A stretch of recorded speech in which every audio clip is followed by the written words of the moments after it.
Hello everyone, good morning সবাইকে। তো আজকে দেখো এখন হচ্ছে সকালবেলা। দেখো বাবা মাছ নিয়ে এসছে। দেখো এই মাছটা জ্যান্ত গাল না, এগুলো আমাদের নদীর মাছ, জানো তো। একটা ইলিশ মাছ নিয়ে এসছে, দেখেছো কত বড়। এখন আমাদের তো রোজই ইলিশ মাছ নিয়ে আসে, আর খেয়ে খেয়ে নয় আর ভালোও লাগে না। তো দেখো মা তো নিচে মাছগুলো কাটছিল, আর আমি নিচে সমস্ত কাজকর্ম সেরে চলে এসেছিলাম ওপরে। আর ওপরে দেখো আজকে আবার কত সিমের পাতা পড়েছে, পাতা পড়ে ভর্তি হয়ে গেছে, ছাদটাও নোংরা হয়ে গিয়েছিলো। তাই ভাবলাম যে ঠাকুরতলাটা মোছার আগে একটু ঝাড় দিয়ে নিই ভালো করে। তো সেই জন্যেই দেখো ঠাকুরতলার আশপাশটা মানে গোটা ছাদটাই ভালো করে এখন ঝাড় দিয়ে নিচ্ছিলাম। তো ঝাড় ফাড় দেওয়া হয়ে গেলে তো ঠাকুরতলাটা মুছতে হবে, আর নিচেও এখনও অনেক কাজ আছে। তো সেই জন্য দেখো তাড়াতাড়ি করে আগে ঝাড় দিয়ে নিচ্ছিলাম। তো এখন দেখো ঝাঁট ফাঁট তো দেওয়া হয়ে গিয়েছিলো। তারপরে দেখুন ঠাকুরতলাটাও মুছে নেবো। প্রত্যেক দিন সকালে নয় ঠাকুরতলা মোছা বলো বা ছাদটা না ঝাড় দিলে নয়, যে ছাদটা তখন নোংরা হয়ে থাকে। তাই প্রায় রোজই আমাকে এখন ছাদটা ঝাড় দিতে হয়। অন্তত পক্ষে যতক্ষণ নাই সিম গাছটা কাটা হচ্ছে, প্রায় আমাকে মনে হয় রোজই এই ছাদটা ঝাড় দিতে হবে। তারপরে দেখো ঠাকুরতলারে মুছে এখন তো আমি রুমে চলে এসেছিলাম। এসে আমার বিছানাটাকে আগে ভালো করেই গুছিয়ে নিচ্ছিলাম, কারণ আমার ছেলে তো ঘুমোচ্ছিল, বিছানাটা তোলা হয়নি। আর ঘুম থেকে উঠে নেই সবার আগে বিছানাটা না হলে তুলে নেওয়াই ভালো। বিছানা নাকি এলোমেলো হয়ে ফেলে রাখতে নেই, এটা আমি শুনেছি। বিছানা ফেলে রাখলে নাকি মানে সংসারের অমঙ্গল হয়, সেই কারণে আমি চেষ্টা করি বিছানাটা তুলে নেবার। কিন্তু ছেলে যেহেতু ঘুমোয় তাই আর তোলা হয় না। তো দেখো বিছানাটা তুলে এখন আমি রান্নাঘরে চলে এসেছি। জল গরম বসিয়েছি, কারণ আমিও স্নান করব, তারপর আমার ছেলেকেও স্নান করাবো, পুজো করব, ছেলেকে স্কুলে নিয়ে যাব। এখনও অনেক কাজ আছে তাই না, ওই কারণেই আমি জল গরমটাকে বসিয়ে দিয়েছিলাম স্নান করব বলে। তো তারপরে দেখো স্নান করে ছেলেকে স্কুলে দিয়ে এসে এখন বাজে প্রায় 12টার মতো। আর এখন আমি দেখো সবে টিফিন করছি। সকাল থেকে তো কিচ্ছুই খাওয়ার টাইম হয়নি, তোমরা তো দেখলেই। তো এখন দেখো মুড়ি খাচ্ছি, দুটো মুড়ি আর ঝুড়ি ভাজা নিয়ে বসেছি। এইগুলোকে এখন খাবো, খেয়ে দিয়ে তারপরে যাব রান্নাবান্নার কাজে। কারণ আজকে তো মা নেই, তাই সমস্ত রান্নাবান্না আমাকেই করতে হবে। তো সেই জন্যই ভাবলাম যে এখন দুটো মুড়ি খেয়ে নিই, কারণ প্রচণ্ড খিদে পাচ্ছিলো জানো তো।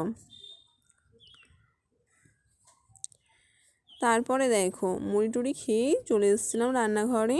আর এখন দেখো মাছ দিয়েছি কড়াই, মাছ দেওয়ার অবস্থাটা দেখো। কারণ মাছের এত তেল ঠিকরো ছিল না, কি বলবো, সেই জন্য মাছ দিয়ে একটু দূরে দূরে দাঁড়াচ্ছিলাম আর কি।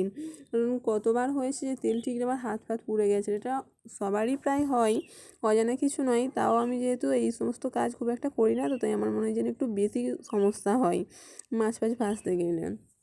তো ওই জন্য দেখো কড়াই মাছ দিয়ে আমি একটু দূরে দূরে দাঁড়াচ্ছিলাম। তো তারপরে দেখো মাছ ভেজে তরকারি আরে বসিয়ে দিয়ে আমি চলে এসেছিলাম ছাদে। সকালে স্নান করে সেই জামা কাপড়গুলো ধুয়েছিলাম, কিন্তু মেলার টাইম হয়নি, সেই জন্যই ভাবলাম যে এখন প্রায় 1:30টার মতো বাজে, আর এখন এসছে দেখো জামা কাপড়গুলো মেলতে। কারণ হচ্ছে এখন তো খুব একটা রোদ নেই আকাশে, মেঘলা ওয়েদার, জামা কাপড়গুলো তো বেশিক্ষণ ফেলে রাখলে শুকনো হবে না। তাই ভাবলাম যে তরকারিটা বসিয়ে দেবার পরে আগে জামা কাপড়গুলো মেলে দিই। তো সেই জন্যই চলে এসেছিলাম ছাদে জামা কাপড়গুলো মেলতে। জামা কাপড়গুলো মেলে তো আবার নিচে যাব, কারণ আবার হচ্ছে মা চলে আসবে, মাকেও খেতে দিতে হবে। আর দেখো জামা কাপড়গুলো মিলে আমি চলে এসেছিলাম, ততক্ষণে মাও চলে এসেছিলো। এখন প্রায় 2টোর মতো বাজে, আর আমি ভাত খেতেও বসে গিয়েছিলাম। দেখো ভাতে টক নিয়েছি, দেখো কেমন করে টক দিয়ে ভাত খেতে আমার খুব ভালো লাগে জানো তো। আর এখন হচ্ছে বিকেলবেলা খাওয়া দাওয়া করে ছেলেকে তো স্কুলে গিয়েছিলাম আনতে, নিয়ে এসে দেখো শাঁকালু কেটেছি ছেলে আর আমি খাবো বলে, কিন্তু ছেলে তো খাচ্ছিল না, খালি পালাচ্ছিল। ওকে বলছিলাম যে খা, তবুও খাচ্ছিল না, খালি পালিয়ে যাচ্ছিল খেলা করবে বলে। আর দেখো শাঁকালু আরে খেয়ে আমি রেডি হয়ে নিয়েছিলাম ওকে পড়তে দিতে যাব বলে। ছেলেকেও রেডি করে দিয়েছি, ও বাইরে দাঁড়িয়ে আছে। আর ততক্ষণে আমি ওর ব্যাগটা গুছিয়ে নিচ্ছিলাম তাড়াতাড়ি করে ওকে পড়তে দিতে যাব বলে।